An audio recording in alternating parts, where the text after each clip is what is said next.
Hello everybody, and Merry Christmas.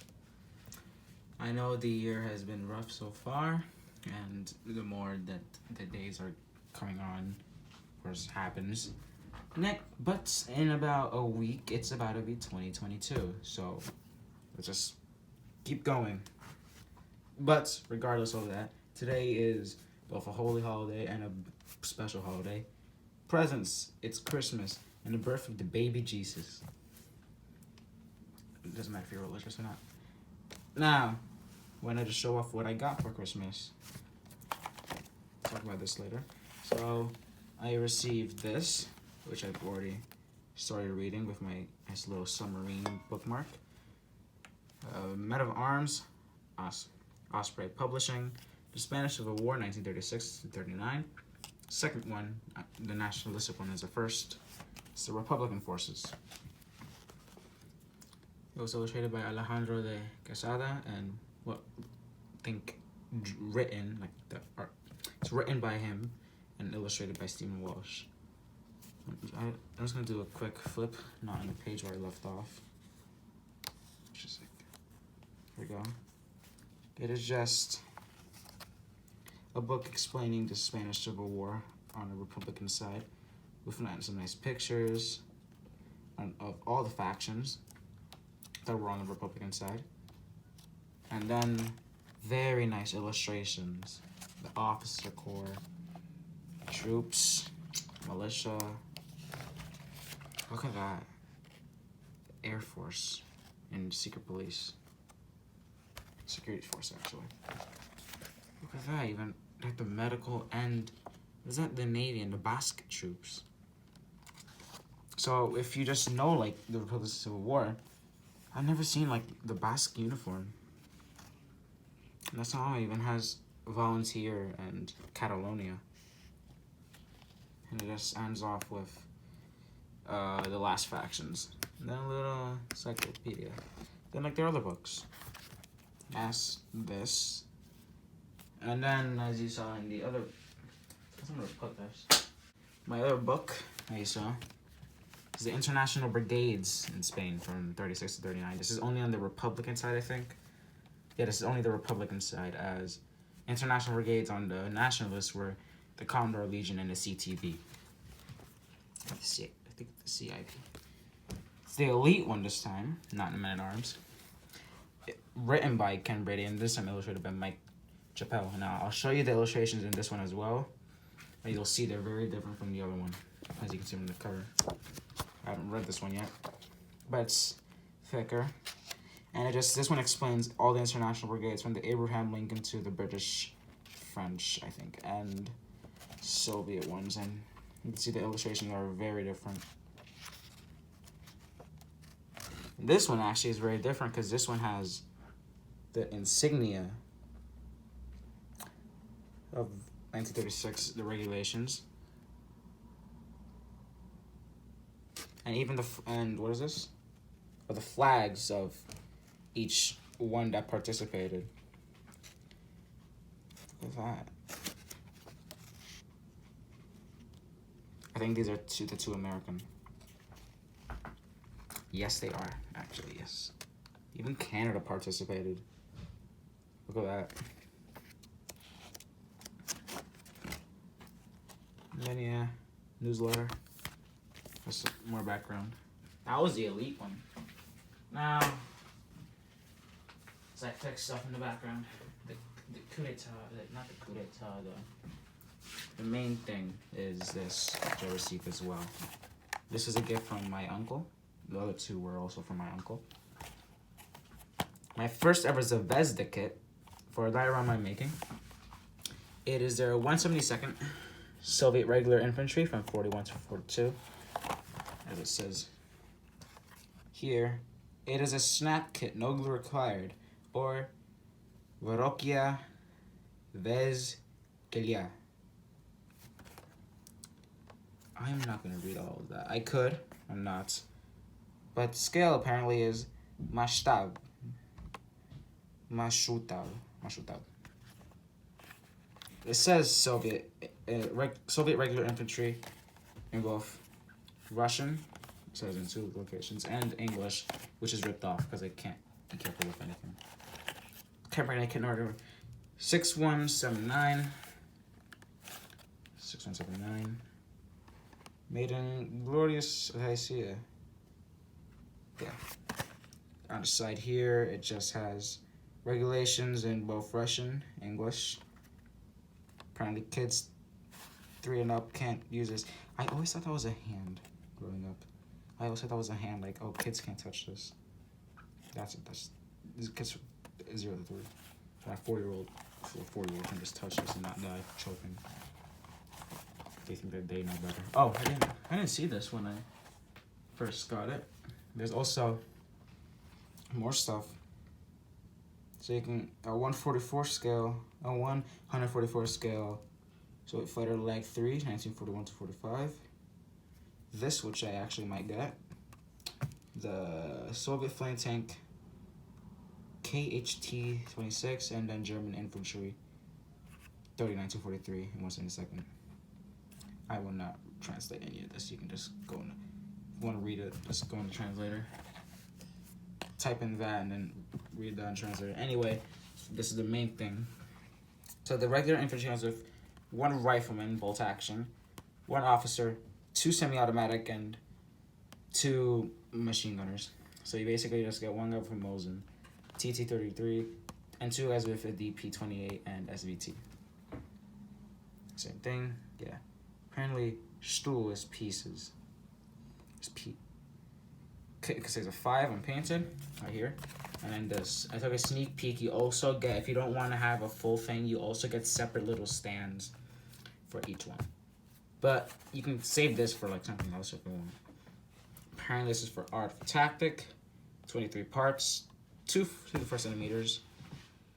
It's a model kit. What the hell do they have in French? Modèle Redoute. Nothing else in this thing is French. Why? That confuses me. I like Zevezda's insignia. That looks pretty cool. And I think one of Russia's only still around model kits. Look at that in the background. The Red Star. Yes, just translation of each thing. And that's it. So, let's open this up.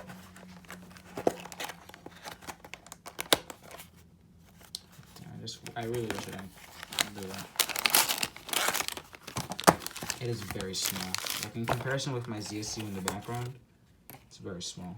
Look at my hand.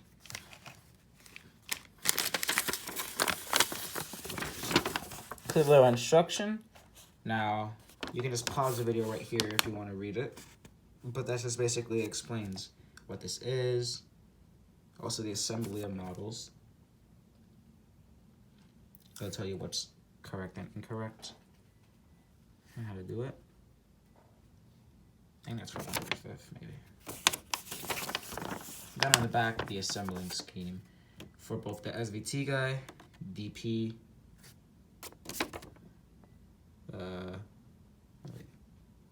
DP, SVT, the reloader, and apparently, oh yeah, it doesn't show. I'm looking at the kit right now. The officer is the only one that's already put together. Alright, it says it's a snap kit, so put it aside. Open this.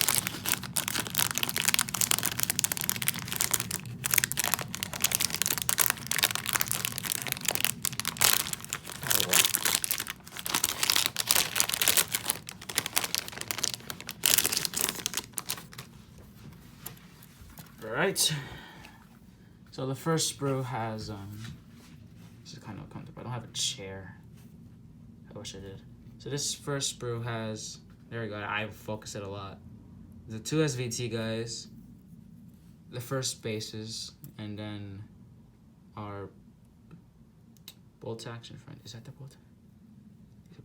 Yeah, this is the bolt action guy. And then these are the separate bases. I will use the flag for the sole purpose that, like, why not, for the diorama that I'm making, which is, I'll show you later. I will also cut this out for a reason. It's like stapled on. Like, oh look, I use this. This is the full base, by the way. If you want to put them all together.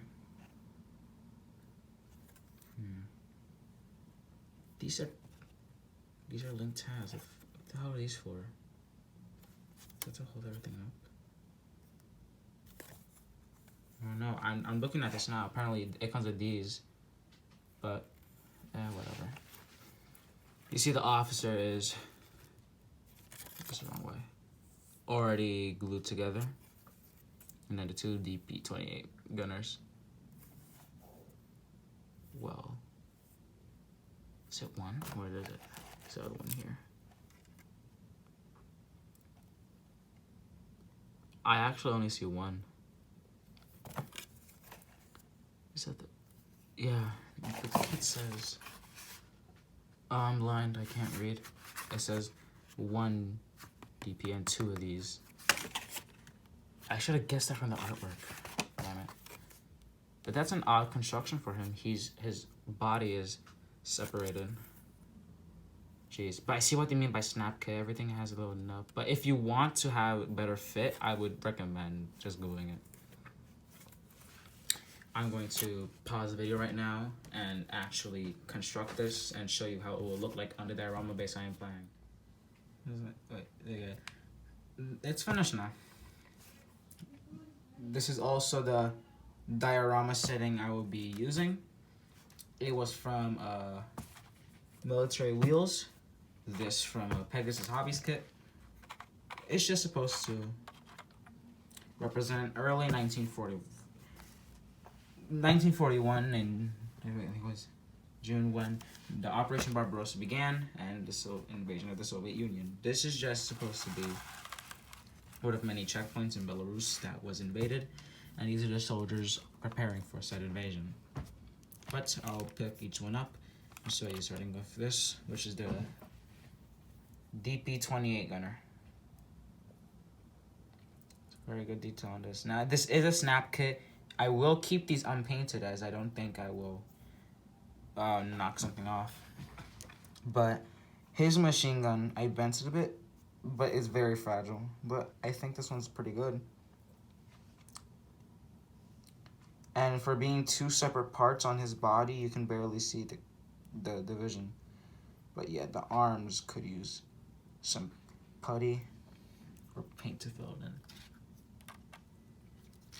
Now, I don't know if I'll use this one or I'll use it on another one, but this is just, it's actually an SVT gunner, but he's cocking or pulling back the bolt on the SVT, so I thought it was just bolt action. But he looks pretty good too.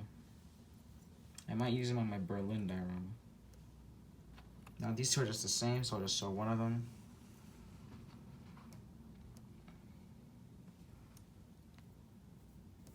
You can see the amount of detail each soldier has with the equipment on it, so it'll be very good to paint.